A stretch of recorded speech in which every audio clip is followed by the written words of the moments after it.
alhamdulillah. Utang-utangnya kebayar, alhamdulillah. Listrik tiap bulan kebayar. Alhamdulillah. Apa tuh namanya? Angsuran RT kebayar. Nah, iya, maksudnya alhamdulillah itu kalau kita mengaji itu ada banyak doa-doa dari orang-orang yang soleh. Ibu-ibunya adalah orang-orang yang soleha. Karena harus ngaji, ibu butuh sholat langsung ke sini. Insyaallah doa-doanya dijawab Allah Subhanahu wa Ta'ala. Pada kesempatan ini izinkan saya untuk menyampaikan tentang keutamaan sholat fardu dalam Islam. Ibu, karena sholat itu adalah merupakan kewajiban Ibu untuk umat muslim yang sudah masuk syarat wajib sholat. Apa itu syarat wajib sholat? 1 balik, 2 balik itu udah mimpi berarti. 2 apa Bu? 2 umayyiz, 3 Islam, yang 4 berakal. Jadi kalau orang yang gak sholat itu dia tidak berakal. Orang yang belum sholat itu berarti dia masih kecil, Bu, karena syarat wajib sholat adalah orang yang sudah balik. Dan di dalam Islam itu sholat itu merupakan hubungan antara seorang hamba kepada Tuhannya, dan merupakan sebagai pembersih dosa-dosa seorang hamba atas dosa-dosanya. Ibu, kalau kita sholat 5 waktu, seperti kita di depan rumah kita ada sungai, Bu. Kita mandi 5 kali, kira-kira ada nggak kotoran yang tersisa di badan kita? 5 kali mandi di sungai dalam waktu sehari. Insya Allah kotoran di badan kita tidak akan ada, ya Bu, karena sudah tercuci bersih dengan kita mandi 5 hari. 5 kali ya. Wanita muslimah, jadi wanita muslimah itu senantiasa mendirikan sholat fardunya.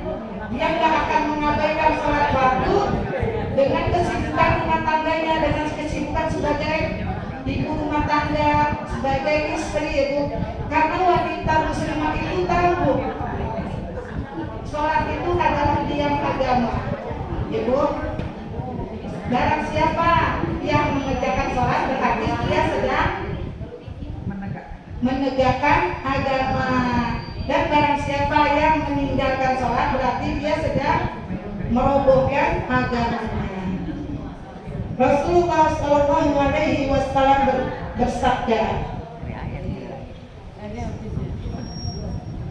amalan apakah yang sahabat bertanya kepada Rasulullah SAW tentang amal apakah yang paling utama ya Rasulullah? Beliau menjawab, yaitu melaksanakan sholat pada waktunya 1.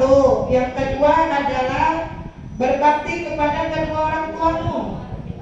Yang ketiga adalah berjihad di jalan Allah Subhanahu wa Ta'ala. Jadi Ibu datang ke sini juga termasuk berjihad. Ini adalah amalan yang sangat dicintai Allah dan Rasulullah SAW. Termasuk sholat, ya Bu, pada waktunya, dan juga berbakti kepada kedua orang tua. Keistimewaan sholat. Sholat adalah sebagai tiang agama.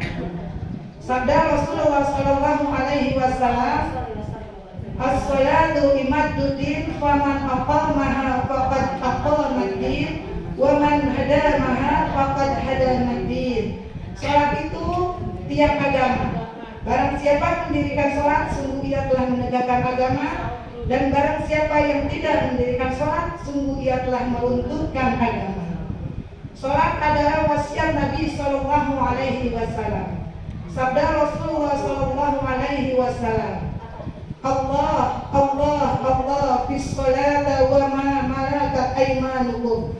Ingat akan Allah, ingat akan Allah, ingat akan Allah terhadap sholat dan terhadap budak sahaya yang kamu miliki. Itu adalah termasuk keistimewaan sholat. Yang keistimewaan sholat yang ketiga adalah sholat adalah ibadah pertama dihisab di hari kiamat. Rasulullah Shallallahu Alaihi Wasallam bersabda, "Awwalu ma yuhasabu bihil abdu yaumal qiyamah as-shalah, fa in salaha salaha sa'iru amalihi wa min fasadat fasada sa'iru amalihi." Amalan yang pertama dihisab dari seorang hamba pada hari kiamat ialah sholatnya. Jika sholatnya diterima, maka diterimalah semua amalan-amalan yang lainnya. Jika sholatnya ditolak, maka ditolaklah semua amalan-amalan yang lainnya. Jadi sholat itu adalah karungnya amal, tempatnya terkumpulnya amal. Kalau kita nggak sholat, amal kita nggak diterima Allah Subhanahu Wa Taala. Dan kalau sholat kita terjaga, insya Allah Allah pun akan menjaga urusan-urusan kita. Urusan kita kan banyak ya Bu, banyak urusan kita, urusan anak sekolah, urusan pendidikan anak, urusan makan sehari-hari. Apalagi sekarang ya, sekarang kayaknya duit keluar mulu, pemasukan nggak ada. Enggak, biasanya kan ada aja ya Bu. Enggak, apa saya doang kali. Duit keluar mulu, gini hari udah kagak punya. Ya ada sih duit, alhamdulillah. Makanya kan banyak urusan kita, insya Allah. Kalau Allah kita jaga sholat, yang kita mendekati yang punya dunia, insya Allah yang punya dunia juga akan mendekati kita. Jadi adalah sholat itu adalah penghubung antara hamba dengan Tuhannya. Dan sholat itu adalah telaga bagi kita untuk kita mencari keridhaan Allah Subhanahu Wa Taala. Kenapa Bu? Karena sholat itu adalah amalan yang sehari-hari kita kerjakan Bu, yang gak terasa. Terus sholat adalah amalan yang paling murah kita kerjakan, gak banyak pengorbanan. Benar gak Bu? Pengorbanannya cuma wudhu, ngambil mukena, ngambil sejadah. Terus pengorbanannya apa kita khusyuk bacanya, kita gerakan kita biar khusyuk. Makanya kata Nabi, umat tuh sholat ini mungkin adalah amalan yang setiap hari kita kerjakan. Berapa Bu? Jadi kalau 5 waktu itu kita kerjakan berapa sehari? 17 rakaat.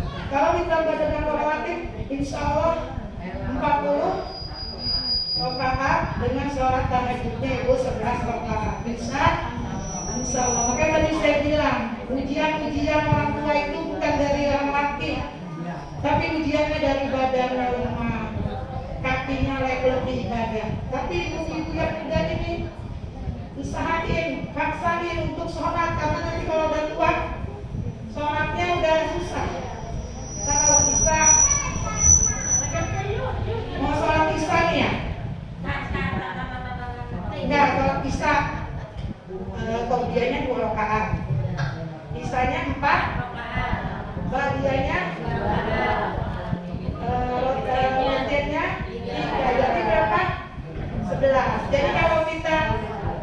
Jadi kata Rasulullah, sebaik-baiknya kita sholat itu adalah bisa memang harus disegerakan dan langsung sholat, kita tidur kata Rasulullah itu, karena itu adalah waktu tidur yang terbaik. Jadi ada kemarin peristiwa, hati-hati juga ya ibu yang punya anak, ibu harus jaga.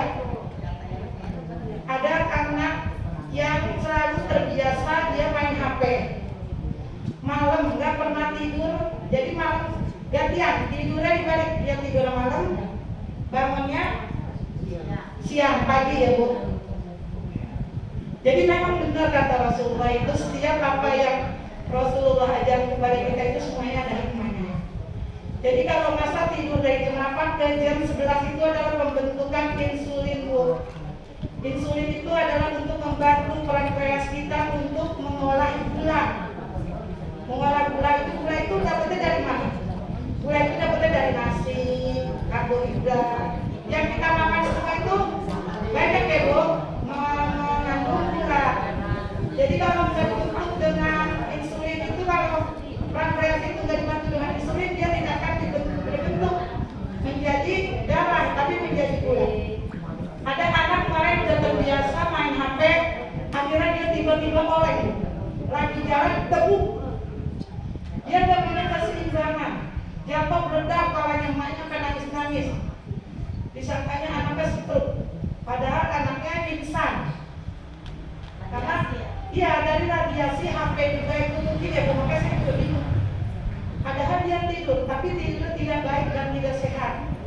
Tidurnya sudah tidak akan, kata Allah, aku sediakan malam untuk pakaianmu adalah untuk istirahatmu dan siang adalah untuk kita usaha, Ibu. Makanya oleh karena itu kita jadi anak-anak kita sama anak saya juga, Ibu. Jadi sekarang anak saya tuh jam 9 ambil HP, biarin dia ngomel kayak anak sekarang kan berani banget, Ibu. Ngomel apalagi kalau HP-nya diambil marah-marah nangis. Iya, galak banget karena gara-gara radiasi HP itu dari game, Ibu.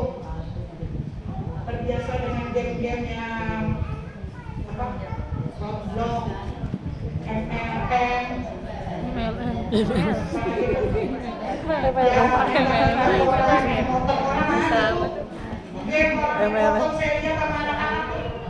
pakai pistol aja tuh itunya. Ada kaki Bu Aziz. Jadi anak-anak itu jiwanya marah, Ibu. Jadi sholat itu adalah kita untuk mendekatkan diri kita kepada Allah Subhanahu wa Ta'ala. Mari kita perbanyak sholat, ya Bu, dengan karena sholat itu adalah amalan yang paling murah. Satu niat, takbiratul ihram, kita baca Al-Fatihah.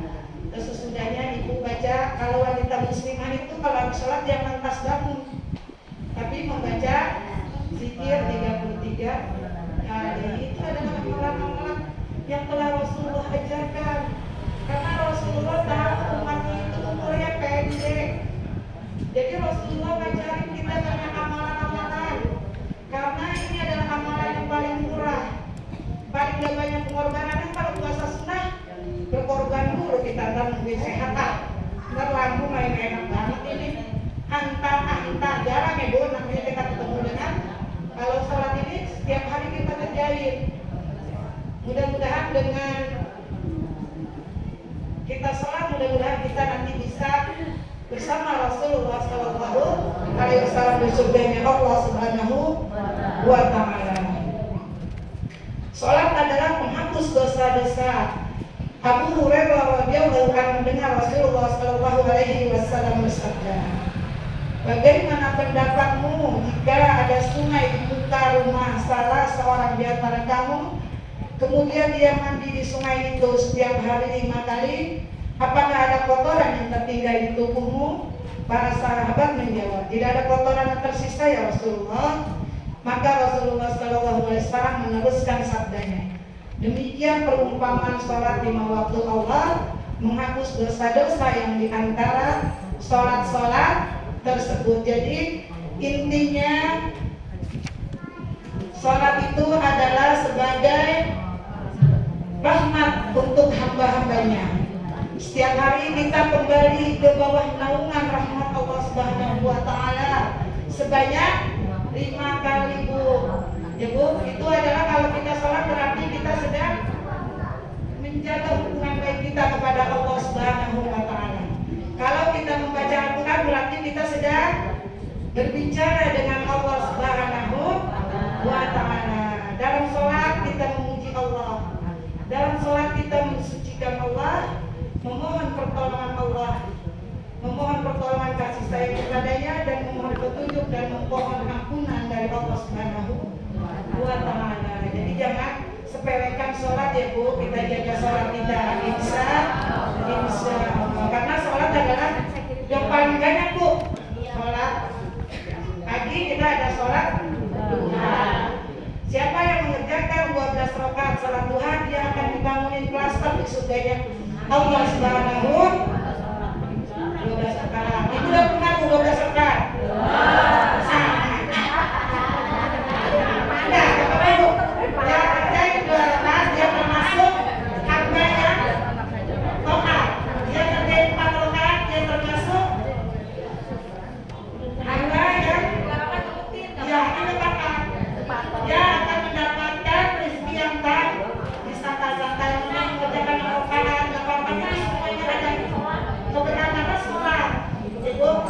Terus kalau sholat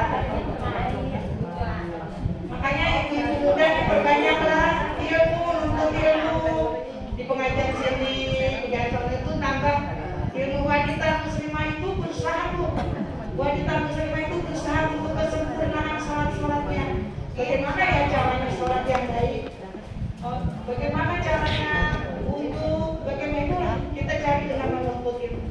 Man arada dunia wa alaihi biyarni.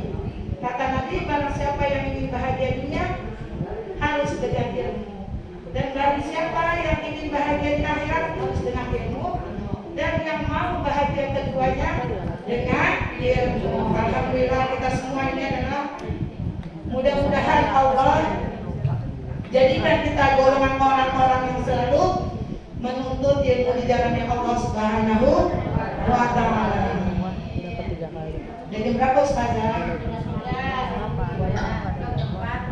Nih Bu, yang ke orang yang sholat itu akan bersama Nabi Muhammad SAW di surga. Tuh amin ya rabbal alamin. Dari Rabi'ah bin Ka'ab bercerita, saya biasa bermalam bersama Nabi SAW di waktu malam hari. Saya mengambilkan air untuk wudhu dan melayani apa saja yang dibutuhkan beliau. Kemudian beliau berkata kepadaku, mintalah sesuatu padaku hai Rabi'ah. Maka aku berkata, aku mohon agar dapat menemani engkau di surga. Kata Rabi'ah, Bu, Rabi'ah ditanya, kalau kita ditanya Bu, sama presiden mau minta apa Ibu? Saya mau punya rumah, punya duit. Kalau Rabi'ah ditanya, aku mohon agar dapat menemani engkau di surga. Nabi SAW bersabda, atau ada selain itu Rabi'ah? Rabi'ah menjawab, cukup itu saja ya Rasulullah. Kemudian Nabi bersabda, bantulah aku melalui dirimu, yaitu agar engkau memperbanyak sujudmu. Jadi sujud kita itu adalah merupakan permohonan kita tuh. Permohonan kita sama Allah Subhanahu wa Ta'ala itu sebenarnya di sujud. Jadi kalau sujud itu jangan buru-buru. Tambahin Rabbil firli wal walidayya warhamhuma kama rabbayani shaghira. Tambahin Allahumma nura ya Allah. Berikanlah cahaya kepada diri ini. Allahumma afini fi badani. Allahumma afini fi sam'i. Allahumma afini fi basari. Ya Allah, sehatkanlah badanku, sehatkanlah penglihatanku, sehatkanlah kupingku. Banyak doa yang baik-baik itu minta di sujud. Di sujud yang terakhir ya Bu, itu merupakan adalah kata Nabi banyak-banyak sujud. Insya Allah kita akan bersama Rasulullah Sallallahu Alaihi Wasallam. Yang ke-6 ya Bu, sholat adalah ibadah yang paling dekat kepada Allah Subhanahu wa Ta'ala. Allah Subhanahu wa Ta'ala berfirman, aku membagi sholat menjadi 2 bagian di antara aku dan hambaku, dan bagi hambaku apa yang dimintanya jika ia mengucapkan Alhamdulillahi Rabbil Alamin. Itu dalam sholat Fatihah ya Bu, surah Al-Fatihah. Maka Allah berfirman, hambaku telah memujiku jika ia membaca Ar-Rahmanir Rahim, Allah yang Maha Pengasih lagi Maha Penyayang. Maka Allah berfirman, hambaku telah memujiku dan menyanjungku jika ia membaca Maliki Yaumiddin. Allah Subhanahu wa Ta'ala berfirman, hambaku telah memuliakan aku atau hambaku telah berserah diri padaku jika ia membaca Iyyaka na'budu wa iyyaka nasta'in. Allah Subhanahu wa Ta'ala berfirman, inilah antara aku dan hambaku, baginya apa yang ia minta jika ia membaca Ihdinas siratal mustaqim siratal ladzina an'amta 'alaihim ghairil maghdubi 'alaihim waladdallin. Amin. Inilah untuk hamba-hambaku, maka Allah berfirman, inilah untuk hambaku dan bagi hambaku apa yang dimintanya. Jadi semua di surah Al-Fatihah itu ya Bu sumbernya.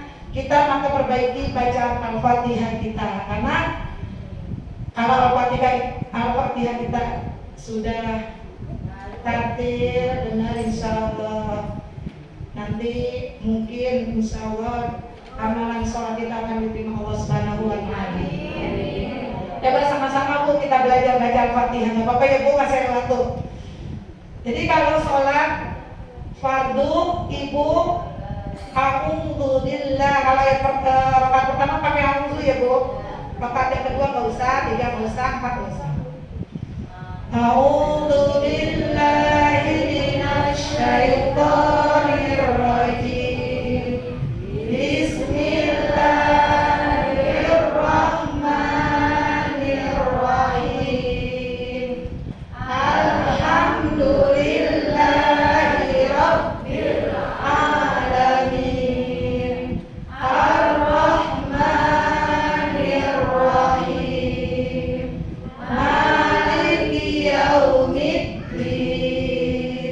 Iyyaka na'budu wa iyyaka nasta'in. Ihdinas siratal mustaqim. Siratal ladzina an'amta 'alaihim ghairil maghdubi 'alaihim waladdallin. Amin. Baiklah Ibu, Ibu Sophia bawa keranjang, Pak Maman bawa perunggu. Kalau siang jangan panjang-panjang karena makanan sudah menunggu. Saya mohon maaf ya Bu bila ada kata-kata dan kesalahan di dalam penyampaian.